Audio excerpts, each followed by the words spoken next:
happened on Christmas Day 2 years ago, and every December since then, it plays in my head like a movie I never asked to be in. I was 17 that year, living with my parents in a nice little subdivision Oregon. That Christmas was picture perfect. Fresh snow, blue sky in the morning, and that soft pink glow as the sun went down.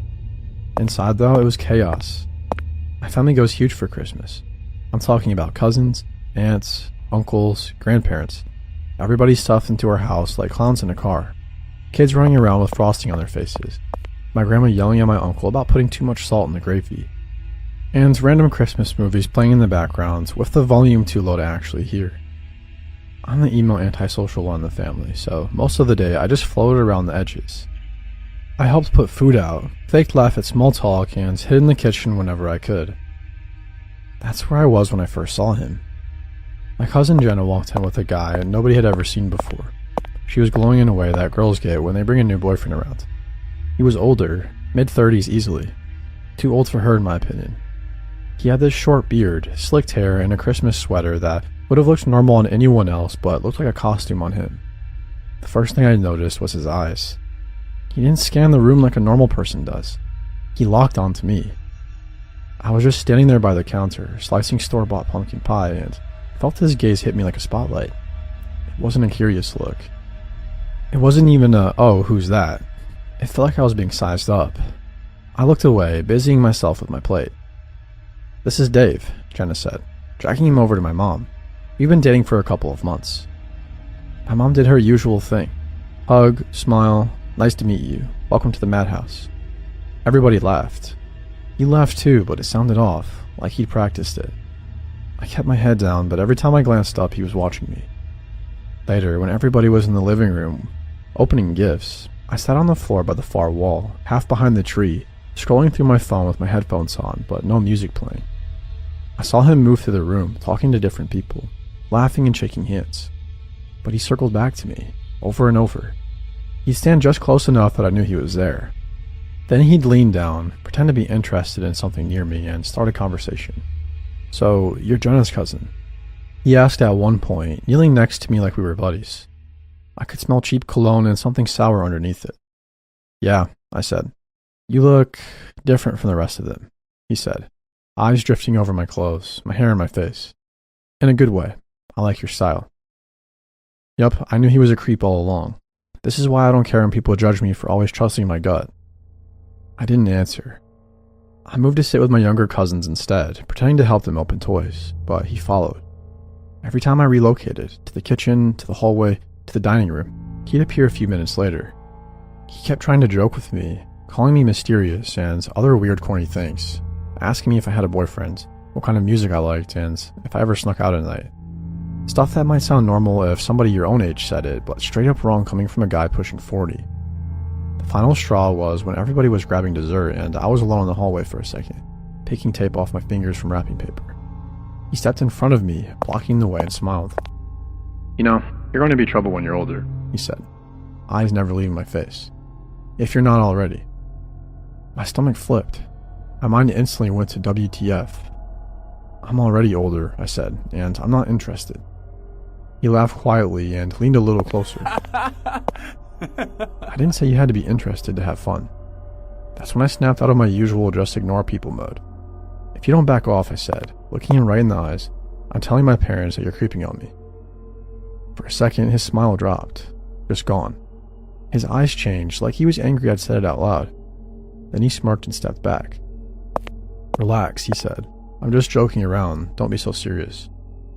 After that, he mostly left me alone. He still stared sometimes, but he didn't corner me again. I told myself not to make it a bigger deal than it had to be. My cousin looked happy, the adults were laughing, and kids were running around showing off their new toys. I decided not to tell my parents. It was late, everybody was full and tired, and I didn't want to start some big family fight on Christmas. I brushed it off the way I always do. People started leaving around 9. There were hugs and drive safe and see you next year at the door. I watched from the stairs as Jenna and Dave left.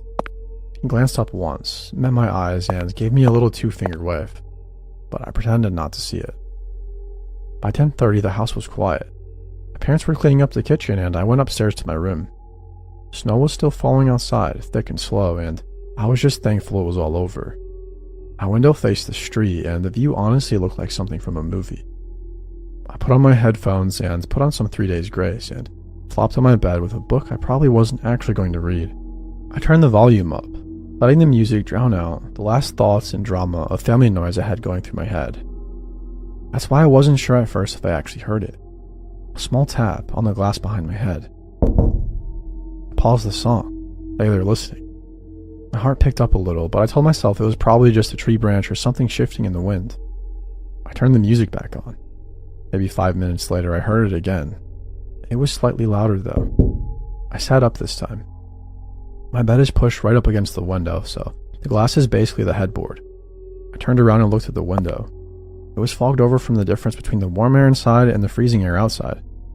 Couldn't see anything except the fuzzy glow of one of the nearby streetlights.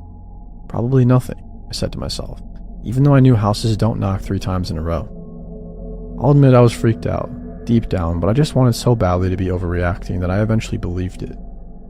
I slid off the bed and stood up, leaning closer. I wiped a circle in the condensation with the sleeve of my hoodie. First, all I could see was the street covered in snow. The sidewalks, the rows of houses across from ours, lights off except a few porch lights. Then I saw him. A figure standing on the sidewalk, down the street a little bit. He had a dark jacket on, jeans, and a posture slouched slightly, like he'd been standing there for a while. He was facing my house. His head was angled upward toward my window. Even from that distance, even in the dark, I recognized the outline. Dave. I dropped my sleeve from the glass like it was hot and stumbled backward. Heart pounding so hard I thought it would beat out of my chest. I grabbed the blinds and yanked them shut, then shut off my lamp so the room went dark. I stood there for a minute, pressed against the wall, listening. I considered going downstairs and telling my parents right then, but some stubborn part of me said, what if you're overreacting? What if it's not even him? The idea of explaining, hey, that guy who creeped me out earlier is standing on our street, felt insane. So I watched. For the next 20 or 30 minutes, I sneaked to the edge of the blinds, lift one slat and peek out. Most times I saw nothing but swirling snow. Sometimes I thought I saw movement, but it was probably just flakes catching the light. Eventually, the sidewalk looked empty. The panic dulled the nervous energy. I told myself he'd left, that it really was just my imagination or some random neighbor walking their dog earlier. Who knows? I went back to my bed, turned on my lamp again, and tried to actually read my book. Headphones sat around my neck, music off this time. I think it was close to midnight when it happened. A sudden violent bang against the window right above my head. The glass rattled, and the sound was so loud and so close that I screamed without even meaning to. It wasn't a tap this time, it was both hands slamming into the glass. Hey, a muffled voice called through the window, way too close. Open up. I scrambled off the bed, my legs almost giving out, and bolted for the door. I didn't even stop to look. I didn't want to see his face that close on the other side of the glass. My whole body was shaking as I yanked my bedroom door open and sprinted down the hall. I ran out of my room and started yelling, Dad, my voice cracking. Somebody's at my window. My dad came out of his room at the same time my mom did, both of them half asleep and confused. The look on my face must have told them that this wasn't a joke. My dad didn't ask more than, where? And I just pointed toward my room. Stay with your mom, he said, already heading down the stairs. I watched from the top as he went to the gun safe in the hallway closet, punched in the code with shaking fingers, and grabbed his handgun and a flashlight. He didn't even bother with a coat, just his pajama pants and a t-shirt. He went out the back door instead of the front, probably hoping to catch whoever it was off guard. My mom had her phone out, hands trembling as she dialed 911. I stood by the upstairs window in the hallway, peeking through the blinds that looked out over the backyard. The world outside was white and dark and silent. Then my dad's flashlight beam cut across the yard. It landed on a figure standing a few feet from my bedroom window. Dave. He was just standing there. No hat, no gloves, breath fogging in the air. When the light hit him, he squinted and lifted a hand like the brightness annoyed him more than being caught did. What the hell are you doing here? My dad shouted. Even through the glass, I heard Dave's answer. I'm sorry, man, he said, like he'd misplaced a phone, not stalked the teenage girl. I don't know, I needed to talk to her. My dad moved closer, gun pointed down but ready. Talk to my daughter, at midnight, at her bedroom window. Dave laughed softly, that same fake laugh from earlier in the day. She's special. I love her, and I want to marry her. You can sign for it, right? Parent consent, that's all it takes. My mom gasped beside me, hand flying to her mouth. My dad snapped. Get on the ground. You absolute psycho, he yelled. Now. Dave shook his head like my dad was being unreasonable. You don't understand. She gets it. My dad lunged. The flashlight beam jerked wildly as he tackled Dave into the snow. I lost sight of them for a second and just heard grunts and the crunch of boots and knees digging into the frozen ground. Then the light settled and I could see my dad on top of him, pinning his arms behind his back with his knee. Call the cops, he shouted, though my mom already was. The next few minutes felt like an hour. My dad stayed on him, not letting him move, barking at him to shut up every time he tried to talk. I caught pieces of what Dave said, stuff about meant to be and she's different and Christmas miracle. It made my skin crawl. When the police finally pulled up, lights flashing blue and red across the snow, my legs almost gave out from relief. 2 officers ran into the yard, shouting commands. My dad got off him slowly, hands raised, explaining who he was. They cuffed Dave, patted him down, and pulled stuff from his pockets. I watched from the window as they set things on the hood of the patrol car. Little plastic baggies, condoms, more than one knife, a stack of IDs with different names and pictures. One of the officers noticed me staring from the window and gave me a quick serious nod, the kind of nod that said, you did the right thing. Dave was trespassed from our property and taken away that night. We gave statements until almost 3 in the morning. I heard bits and pieces later. Meth, fake IDs, warrants, but I never found out the full story of what happened to him in court. What I do know is this. If he waited until my parents went to sleep, if I'd opened the window even an inch, if I'd kept second-guessing myself instead of screaming and running for my dad, this might be a completely different story. And yes, for those wondering, my cousin broke up with him immediately and cut off all contact. This happened on Christmas, years ago, and it ruined Secret Santa for me forever. I was 24 at the time, working at a mid-sized office in the city. Nothing special at all. Cubicles, those fluorescent lights, and break room coffee that always tasted mid. The only thing people actually seemed excited about was the annual Secret Santa. I'd only been there about a year, so I signed up mostly because I didn't want to be the weird one who didn't participate. We all pulled names out of a bowl. I got some guy from accounting I barely knew. I figured I'd grab him a mug and some candy and call it a day. A few days later, the gifts started showing up. My first Secret Santa gift was normal. I came in one morning and found a little red bag on my desk. Inside was a Starbucks gift card and some chocolates. The tag said, "For the one who always looks tired. Merry Christmas." Kind of rude, kind of funny. Everybody joked about their gifts. People were posting pictures of them in our group chat. It felt harmless. Around that same week, we got a new hire. He introduced himself as Evan. Tall, mid-30s, and kind of plain. He wore a blue button-up, black slacks, and one of those generic office ID badges on a lanyard. My manager walked him over to the row of cubicles near mine, and the guy said he'd be helping out on the client side for the end-of-the-year rush. He seemed friendly enough. Asked the usual questions. How long had I been there? Did I like it? Where was the bathroom, and where was the good coffee? But there was something about him I didn't like. He watched people more than he talked to them. He always seemed to be listening, just from out of view. I told myself I was being paranoid, though. A few days later, I stayed late to finish some reports. It was dark when I finally shut down my computer, and most of the office was empty. I rode the elevator down to the parking garage. My car was parked in one of the corners. As I walked toward it, I noticed something on the windshield. A small, neatly wrapped present. My stomach dropped a little. I looked around first. Just rows of parked cars and the exit ramp. I picked up the box. The tag had my name on it in neat handwriting. Inside was a pair of fuzzy gloves and a note. You shouldn't walk to your car alone so late.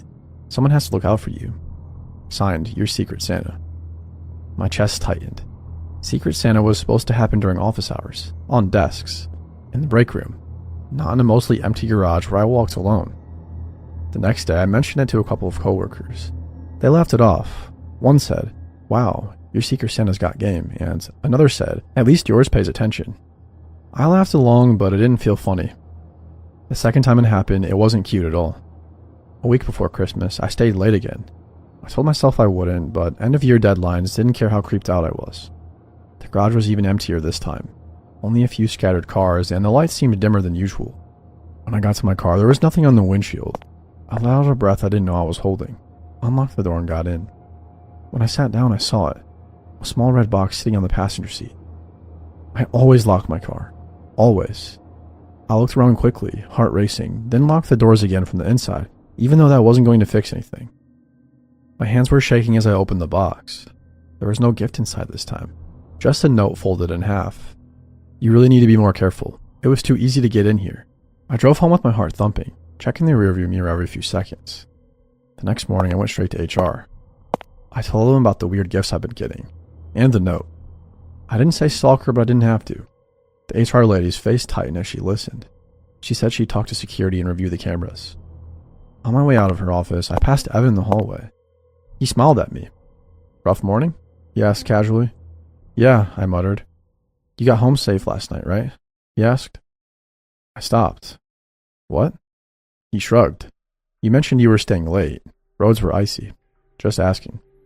I hadn't told him anything about staying late. Something about that clicked in my brain. I walked straight into my manager's office instead of my desk. Hey, I said, trying to sound casual.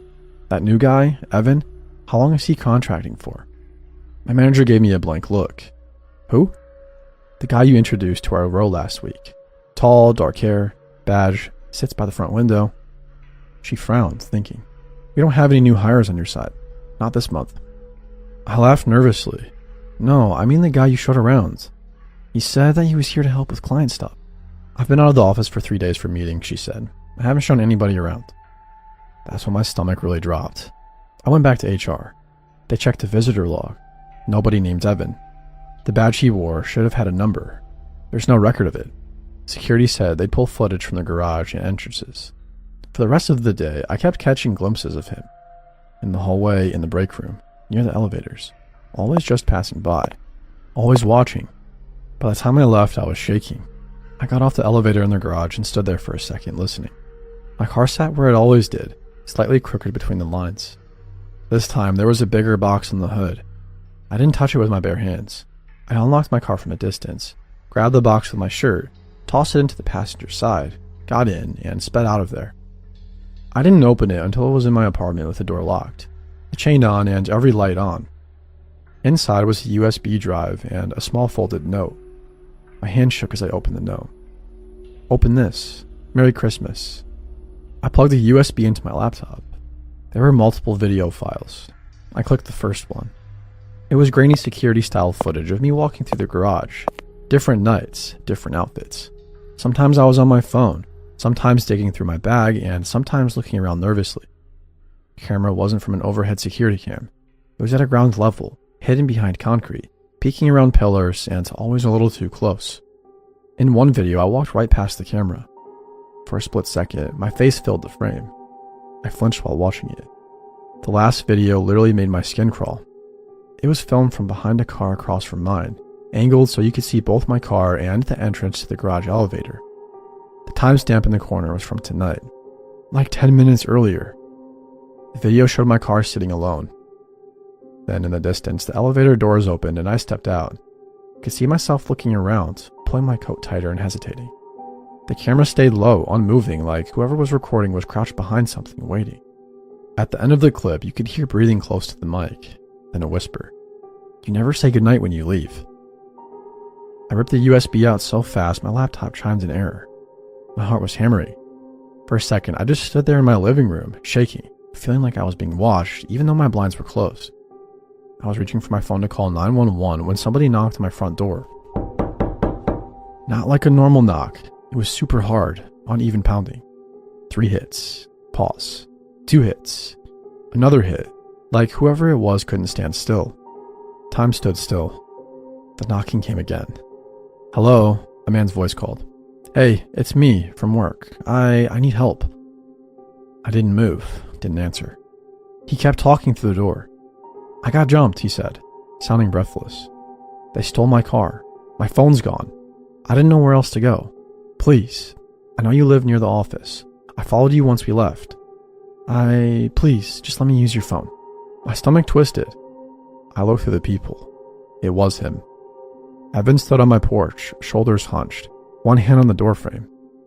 There was blood on his forehead and running down his cheek, or at least it looked like blood. His shirt was ripped. He kept glancing over his shoulder like something might be chasing him. "Come on," he said, voice cracking. "Please, I'm freezing out here." Every instinct in me screamed to keep the door locked. I backed away from it. "I'm calling the police," I said, trying to sound steady. "They can help you." His tone changed in an instant. "You don't need to do that," he said. The desperation dropped out of his voice. "Just let me in. I know you're alone. I've watched you come home." My skin went cold. He hit the door with the side of his fist. "Open the door." I ran to grab my phone, but I'd barely turned my back when it happened. He started kicking as hard as he could and ran into it with his shoulder. The door finally burst inward. I stumbled and dropped my phone as he shoved his way inside, slamming the door behind him with his heel. He was breathing hard, eyes wide, but there was no fear in them, just this bright, excited look. "See," he said, "now we don't have to shout through the door." I tried to run for the kitchen, but he was faster. He grabbed the back of my shirt and yanked me toward the living room. I scratched at his hands, kicked backward, anything. He dragged me a few feet before I twisted free and spun toward him. That's when he grabbed a picture frame off the TV stand. It was a family photo from a few years ago in a solid wood frame. He swung it like a club, catching me on the side of the head. White flashed in my vision. I hit the floor, ears ringing, and everything spinning. The frame shattered beside my face, glass scattering under my cheek. I felt his weight drop on me a second later, fingers clawing at my arms, trying to pin them above my head. "You weren't supposed to run," he hissed. "I was trying to be nice." I thrashed under him, half dizzy, grabbing at anything I could reach. My hand landed on a shard of broken glass, and I squeezed it without thinking, slicing it through my palm. He grabbed my wrist, squeezing until I dropped it. I did the only thing I could think of. I pulled my knees up as hard as I could and kicked straight between his legs. Perfect nutshot. He made a sound that I'll never forget. His grip loosened instantly. He toppled sideways, clutching himself. I scrambled out from under him, slipped on the glass, and sprinted for the door. My vision was still tilted, my head throbbing, but adrenaline dragged me forward. I didn't stop to grab my phone. I didn't put on shoes. I yanked the broken door open and ran out into the cold. The air outside hit me like ice. I bolted across my small front yard and straight to my neighbor's house, pounding on their door like my life depended on it. They opened it after what felt like an eternity, but was probably 10 seconds. I practically fell inside. My neighbor's eyes went huge when she saw the blood on my face and hands. "Call 911, I gasped. "Please," he broke in. "He's in my house." Her husband locked the door and peered through the window while she dialed. He watched my house from across the street. By the time the police got there, he was gone. They cleared my place room by room. The front door was busted. The picture frame was smashed and there was a bunch of blood on the floor. The USB was still on the coffee table and my laptop was open. He left the same way he came in and vanished into the night, but they never found him. The company tightened security after that. New badges, new cameras, and no more Secret Santa for a while. HR said they think he'd been getting in by following employees to the lobby and using a cloned access card. I took a couple of weeks off, then eventually quit. I couldn't walk through that parking garage again without feeling like somebody was waiting behind every pillar. This year, people keep asking me if I miss doing Secret Santa at work. I just smile and say I'm over that kind of thing. What I don't say is that every time I see a little wrapped box or walk through a garage alone, or hear a knock at my door after dark, I remember his voice on that video whispering that I never said goodnight, and I remember how close I came to never seeing another Christmas at all.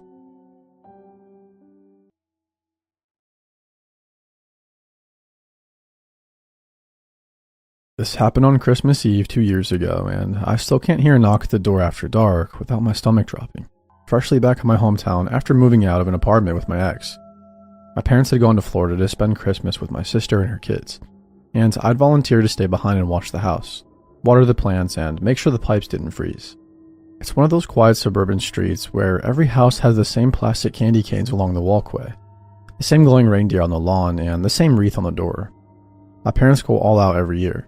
Their front bushes were wrapped in lights. There was a glowing Merry Christmas sign on the window, and inside the place looked like a Hallmark set.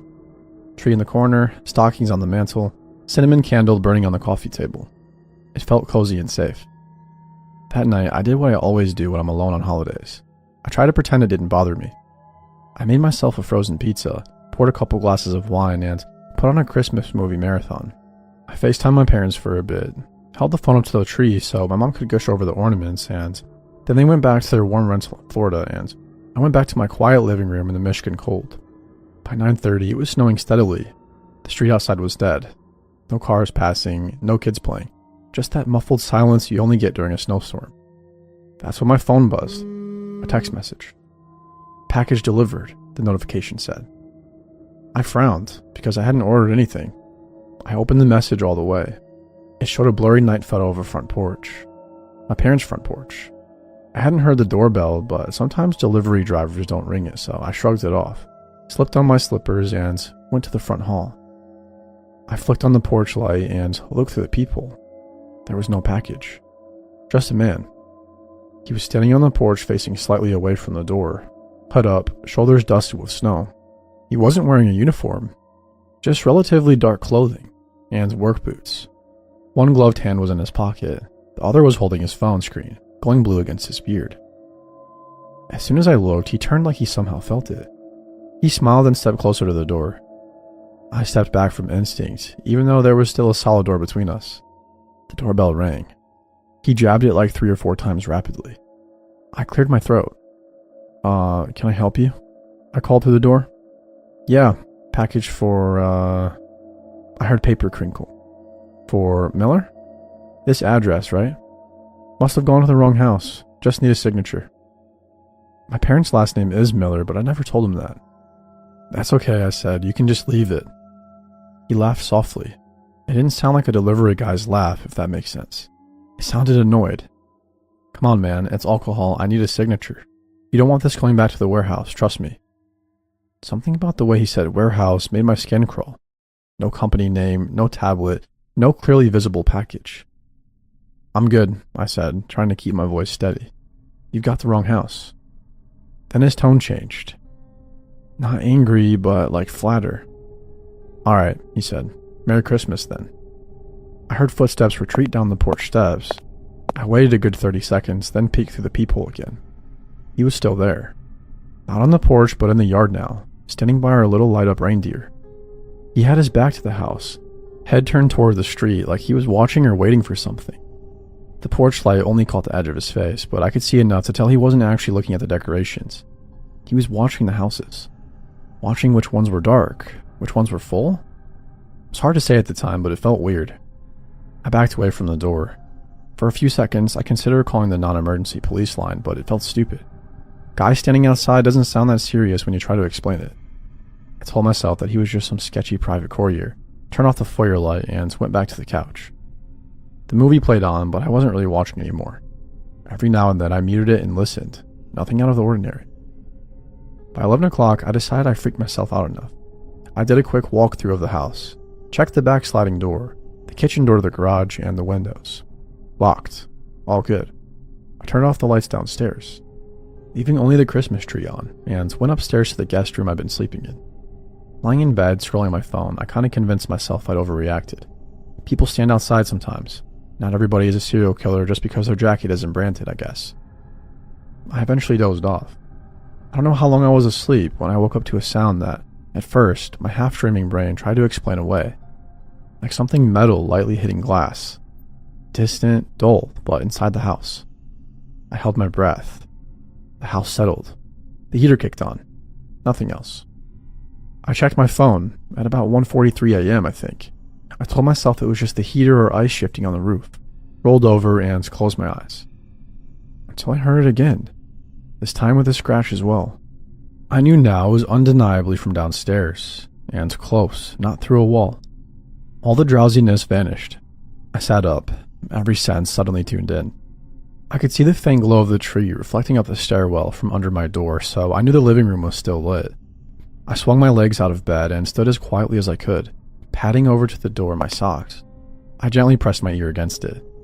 For a few seconds, I heard nothing. Then, very clearly, the unmistakable sound of the backsliding door, shaking. The vertical blinds rattled softly. Then a hard, subtle thumping as somebody tested the lock from outside.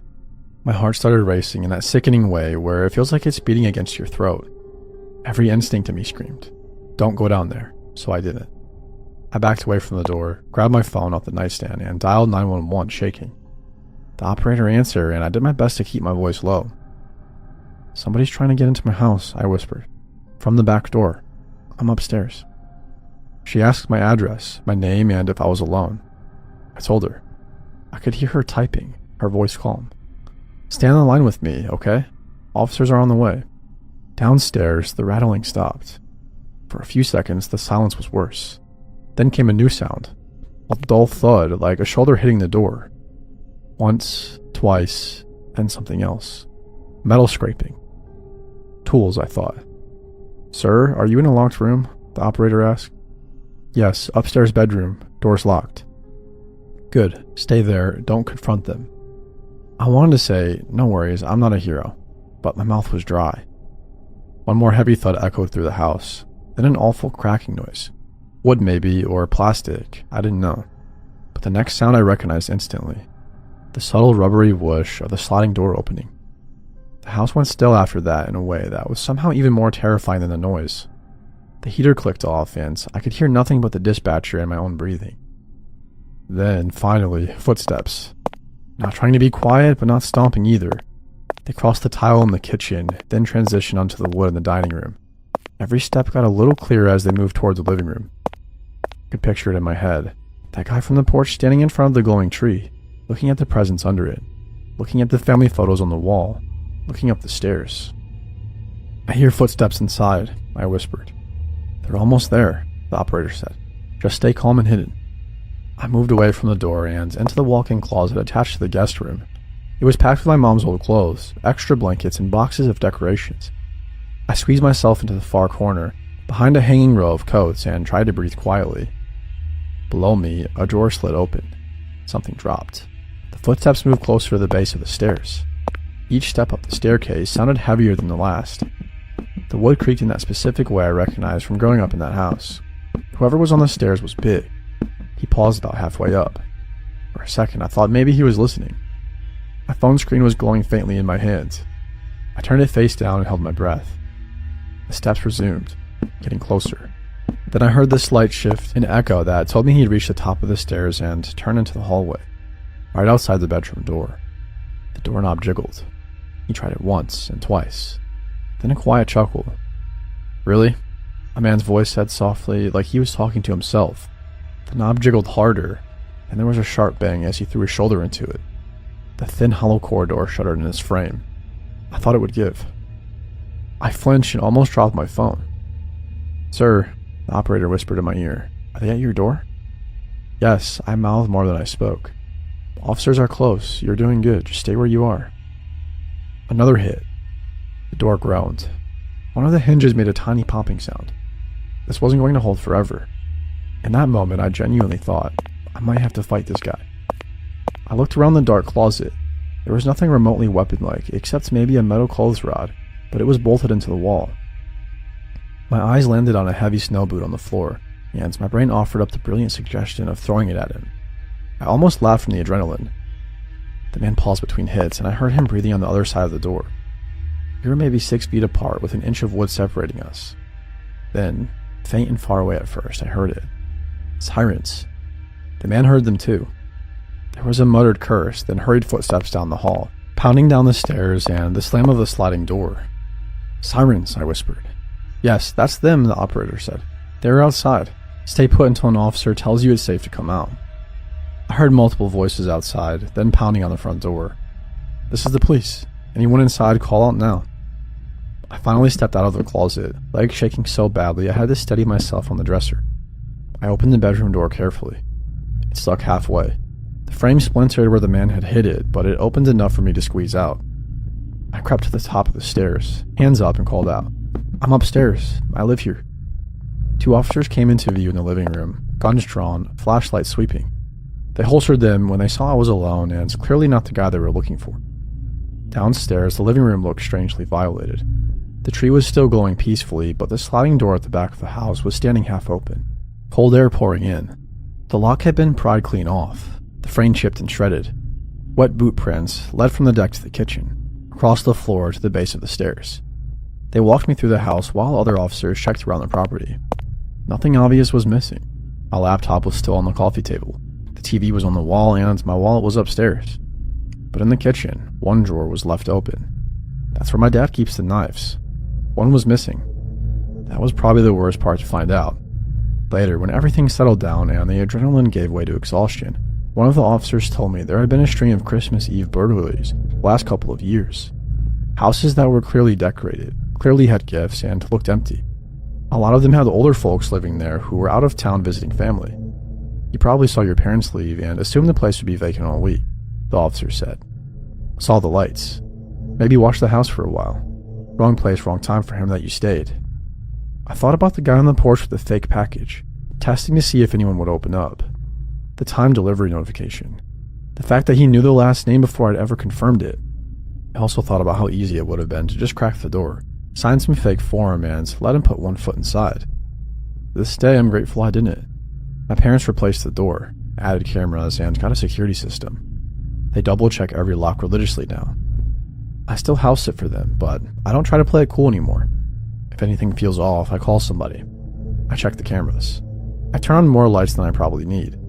And every Christmas Eve, when the street goes quiet and the snow deadens every sound, I always find myself listening once the movies are off and the house is dark.